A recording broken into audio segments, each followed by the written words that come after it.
बरसात और वो अधूरी मुस्कान, भाग 4, एहसासों की गहराई।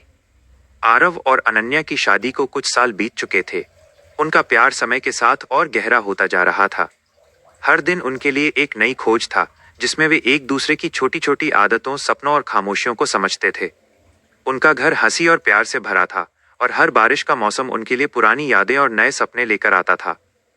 एक शाम, बाहर तेज बारिश हो रही थी। अनन्या बालकनी में बैठी थी, उसकी आंखें दूर क्षितिज पर टिकी थीं। आरव उसके पास आया और उसने देखा कि अनन्या की आंखों में एक अजीब सी उदासी थी, एक ऐसी खामोशी जो उसने पहले कभी नहीं देखी थी। क्या हुआ अनन्या? तुम ठीक तो हो? आरव ने धीरे से पूछा, उसके कंधे पर हाथ रखते हुए।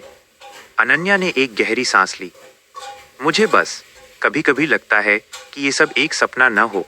इतने सालों की जुदाई, फिर ये खूबसूरत मिलन। क्या हम वाकई हमेशा साथ रहेंगे आरव?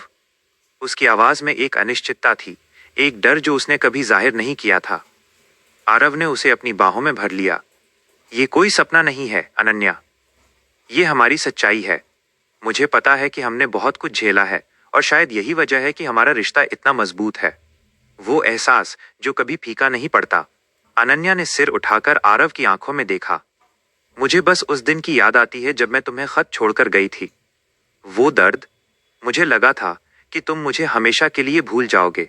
उस दिन बस स्टॉप पर जब मैंने तुम्हें देखा, तो मुझे लगा मेरी दुनिया ही थम गई। आरव ने उसे और कसकर पकड़ लिया। मैं भी कभी नहीं भूला अनन्या। उस खत को मैंने अपनी डायरी में सालों संजो कर रखा था। हर बारिश में, हर बस स्टॉप पर तुम मेरे ख्यालों में थी। उस पल, बारिश की तेज बूंदें उनकी पुरानी यादों और गहरे एहसासों को धो रही थीं। अनन्या को एहसास हुआ कि उनका प्यार सिर्फ इत्तेफाक नहीं था, बल्कि नियति का एक खूबसूरत खेल था, जिसने उन्हें एक दूसरे के लिए तराशा था। ये डर नहीं, बल्कि उस गहरे प्यार की निशानी थी जो उनके दिल में धड़क रहा था। एक वादा, बारिश की गवाही में। आरव ने अनन्या के माथे को चूमा। हमेशा साथ रहेंगे अनन्या, चाहे कितनी भी तेज बारिश हो, मैं हमेशा तुम्हारा छाता बनूंगा। अनन्या मुस्कुराई, उसकी आंखों से आंसू अब खुशी के थे। उस रात बारिश सिर्फ बाहर नहीं, बल्कि उनके दिलों के अंदर भी अपनी एक अलग धुन बजा रही थी, जो उनके अटूट प्यार की गवाही दे रही थी।